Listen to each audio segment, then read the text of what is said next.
Hello dear student, आज की class हम कंटिन्यू करते हैं। पिछले वीडियोज़ में आप लोगों ने देखा था क्या कि प्रश्नावली 1.2 का हम क्वेश्चन लेके चल रहे थे, जिसमें कि क्वेश्चन नंबर आई थिंक 2 तक हो गया था, जिसमें कि हमें ये पता करना था कि उसे कितने रनों की आवश्यकता है। थोड़ा सा इसमें इशू रह गया था, इसको हम आज फिर से कंटिन्यू करा देते हैं। तो इसमें क्या था कि बोला था, क्वेश्चन पहले ध्यान से देख लीजिए। बोला है शेखर एक प्रसिद्ध क्रिकेट खिलाड़ी है, वह टेस्ट मैचों में अब तक 6,980 रन बना चुका है।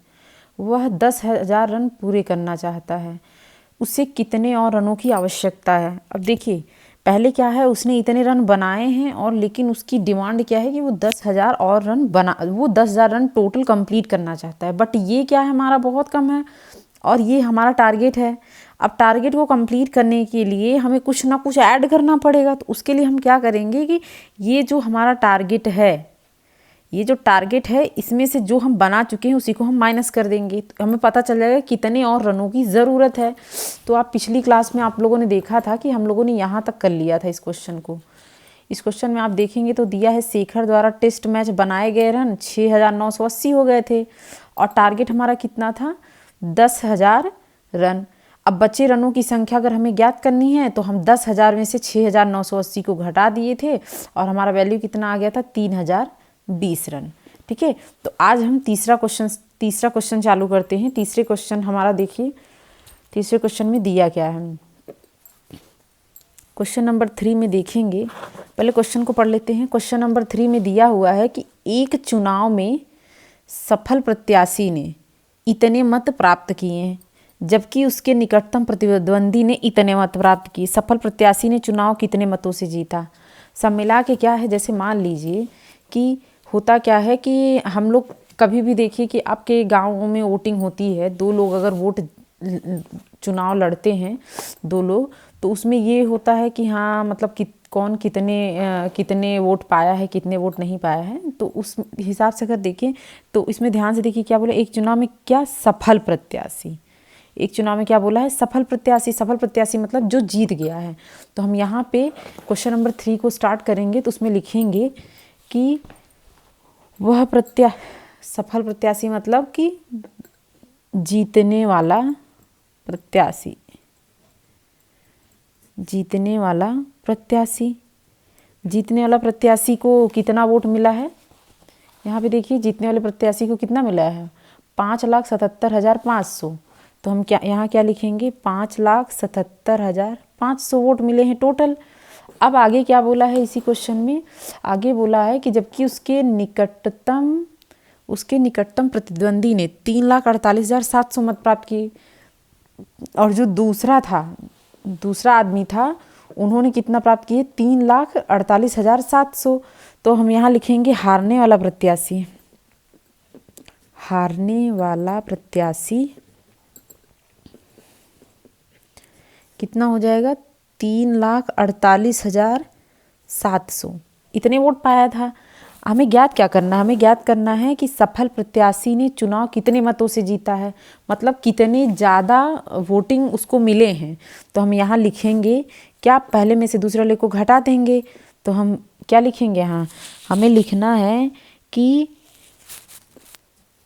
जीतने वाले, मतलब यहाँ पे लिख सकते जीतने वाले ने टोटल इतना प्राप्त किया और हारने वाले ने इतना प्राप्त किया है। तो हम यहाँ क्या लिख सकते हैं कि जीतने वाले प्रत्याशी द्वारा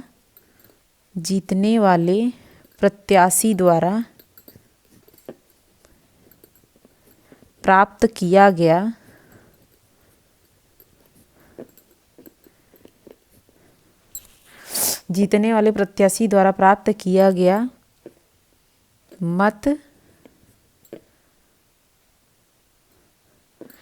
हारने वाले प्रत्याशी से,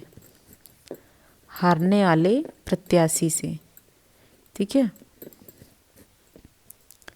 हारने वाले प्रत्याशी से।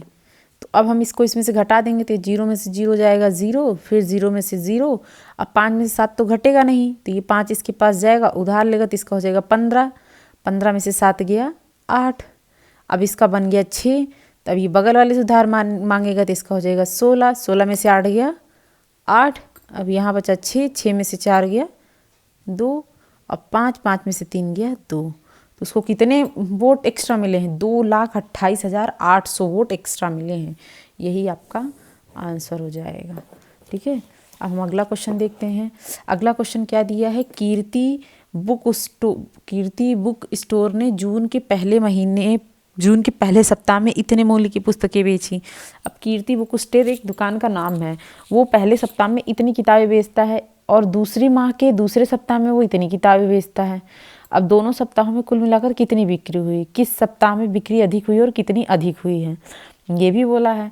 अब देखो, पहले सप्ताह में पहले तो इसको ज़्यादा मिला है, इसका 2,85,891 है, इसका 4,07,768 रुपये 4,07,68 रुपये की किताबें बेचा है। तो क्या हो जाएगा, यहाँ से आधा आंसर यहीं से निकल गया कि पहली बात तो हमें कुल दोनों सप्ताह में कुल कितनी बिक्री हुई, तो दोनों को पहले हम जोड़ लेंगे। फिर आगे क्या बोले, किस सप्ताह में बिक्री अधिक हुई, तो यहाँ पे देखेंगे तो इसका मान ज़्यादा है, तो लिखेंगे क्या कि उसी महीने के, कौन से महीने के, जून महीने के दूसरे सप्ताह में बिक्री ज़्यादा हुई। और कितनी ज़्यादा हुई उसके लिए हम क्या करेंगे, इसमें से इसको घटा देंगे तो हमें पता चल जाएगा कितना ज़्यादा किताब वो बेचा है।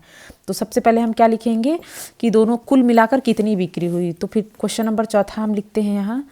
सबसे पहले हम लिखेंगे क्या, प्रथम सप्ताह में बिक्री, प्रथम, यहाँ पे देखिए प्रथम सप्ताह में बिक्री, प्रथम सप्ताह में बिक्री कितनी हुई है, प्रथम सप्ताह में 2,85,891, 2,85,891, ठीक है। और दूसरे सप्ताह में बिक्री, दूसरे सप्ताह में बिक्री हुई है, देखिए कितना है, 4,768, 4,768 की बिक्री हुई। अब हमें क्या पता करना है कि कुल मिलाकर कितनी बिक्री हुई, तो हम यहाँ लिखेंगे कुल बिक्री बराबर, दोनों को जोड़ लेंगे, जोड़िए, 8 1 9 हो जाएगा, 9 में 6 जोड़ेंगे तो 9 6 15 की 5 हासिल 1, हो जाएगा 8 7 15, 1 हासिल जोड़ेंगे तो 16 की 6 हासिल 1, 5 1 6, 8 का 8, 4 2 6, इतने रुपए की बिक्री हुई है। अब देखिए इतने रुपए की बिक्री का बात हुआ है। अब आगे और क्या बोला है कि किस सप्ताह में बिक्री अधिक हुई है, तो हम लिखेंगे, देखिए कौन से, जून महीने के दूसरे सप्ताह में बिक्री अधिक हुई है, तो यहाँ लिखेंगे जून माह के दूसरे सप्ताह में, जून माह के दूसरे सप्ताह में बिक्री अधिक हुई है।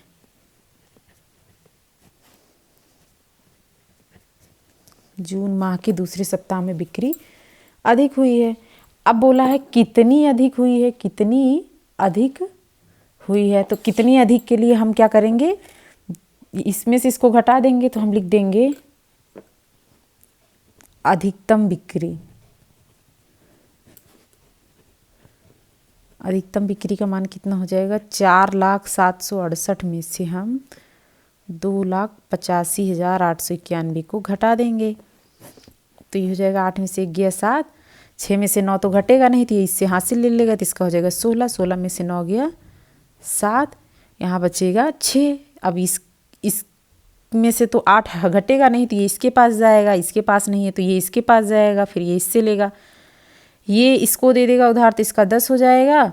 अब ये 10 अपने में से एक इसको दे देगा तो इसका 9 बचेगा, फिर इसके पास 10 हो जाएगा, अब ये इसको दे देगा तो इसके पास तो 6 बचा था तो ये इसको दे देगा तो इसका 16 हो जाएगा और इसका 9 हो जाएगा। 16 में से 8 गया 8, अब यहाँ बचा 9, 9 में से 5 गया 4, 9 में से 8 गया 1, अब इसने एक हासिल दे दिया था तो यहाँ बचेगा 3, 3 में से 2 गया 1।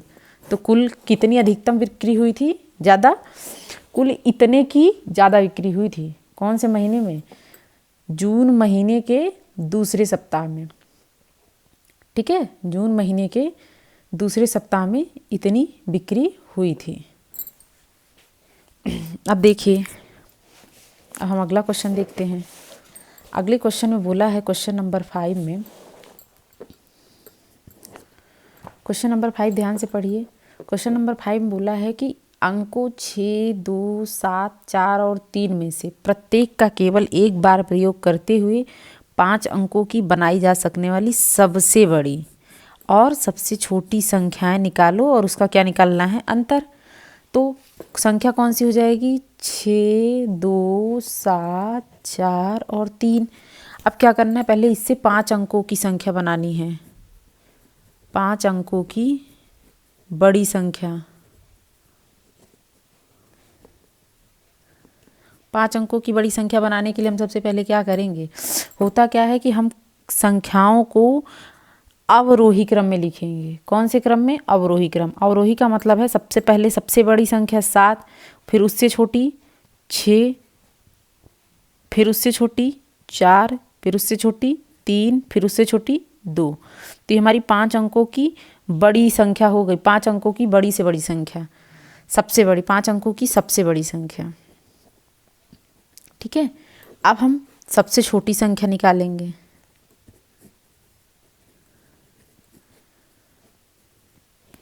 5 अंकों की सबसे छोटी संख्या। अब इसको निकालने के लिए हम क्या करेंगे, ये जो हमारी संख्या दे दी गई इसी को हम क्या करेंगे, अवरोही क्रम में, सॉरी ये तो अवरोही क्रम में हम लिख दिए। अब इसको हम आरोही क्रम मतलब बढ़ते क्रम में लिखेंगे। बढ़ते क्रम में लिखने के लिए सबसे पहले सबसे छोटी संख्या, फिर उससे बड़ी संख्या, फिर 3 से बड़ी 4, 4 से बड़ी 6, 6 से बड़ी 7। तो ये हो गया हमारा 5 अंकों की सबसे बड़ी संख्या और 5 अंकों की सबसे छोटी संख्या।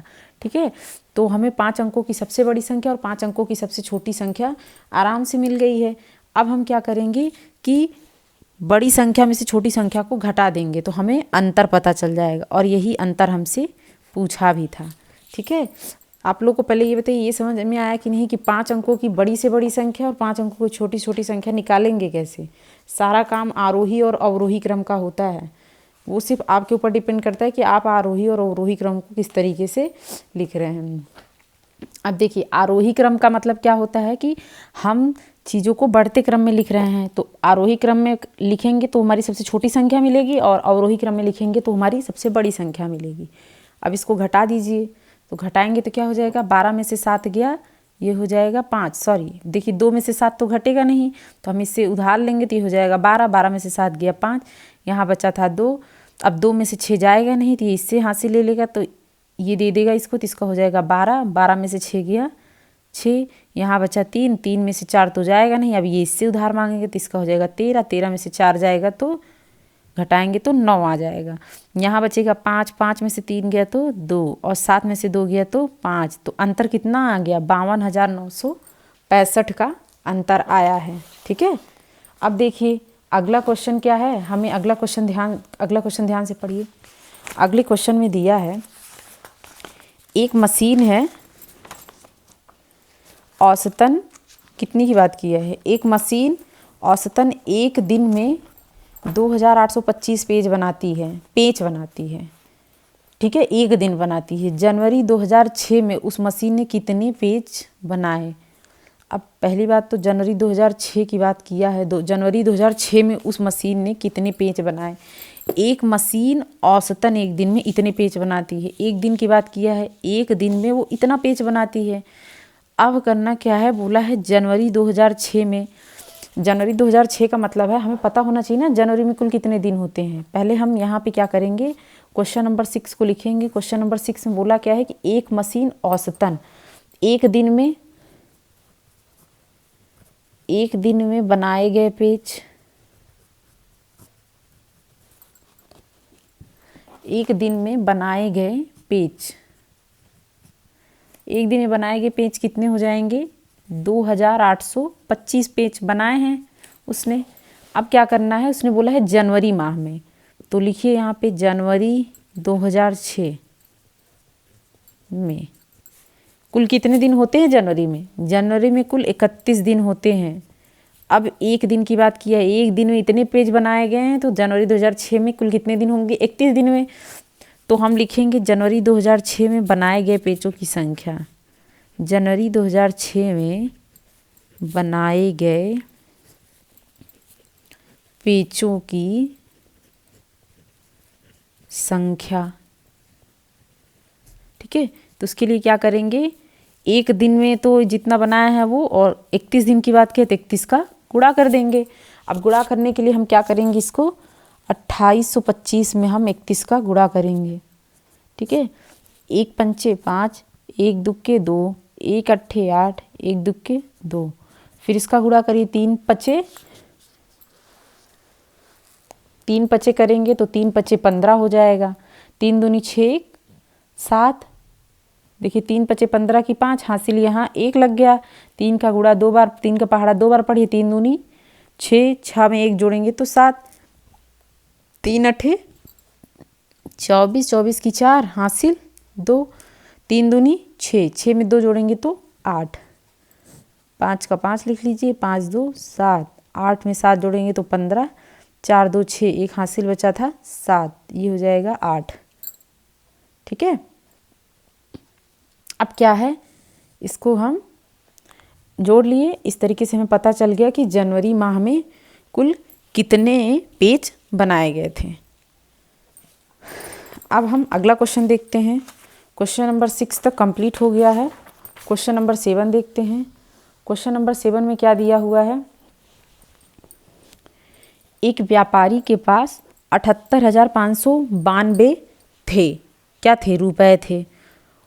उसने 40 रेडियो खरीदने का ऑर्डर दिया तथा प्रत्येक रेडियो का मूल्य कितना था, 1200 रुपये था। इस खरीदारी के बाद उसके पास कितनी धनराशि शेष रह जाएगी। अब देखिए ध्यान से सुनिए, इतने कुल रुपए लेके गया था वो बाजार।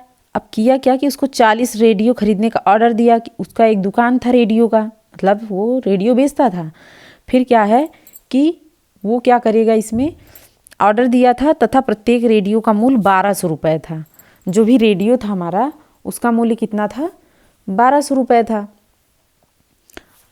अगर हम एक रेडियो खरीदने जाएंगे तो उसका मूल्य 1200 था। 40 रेडियो हमें खरीदना है तो 1200 रुपये का उसने, मतलब 40 रेडियो 1200 रुपये का खरीद लिया। तो सबसे पहले हम क्या करेंगे, इस 1200 का 40 में गुणा कर लेंगे, हमें पता चल जाएगा कि कुल कितने पैसे खर्च हुए। उसके बाद हम जो भी हमारा पैसा आएगा उसको 78,592 में से घटा देंगे, तो हमें पता चल जाएगा कि अब हमारे पास कुल कितने पैसे शेष बचे हैं। तो चलिए क्वेश्चन नंबर 7 हम करते हैं। क्वेश्चन नंबर 7 देखिए। पहले क्वेश्चन नंबर 7 में क्या दिया हुआ है कि व्यापारी के पास कुल पैसे, तो हम यहाँ लिखेंगे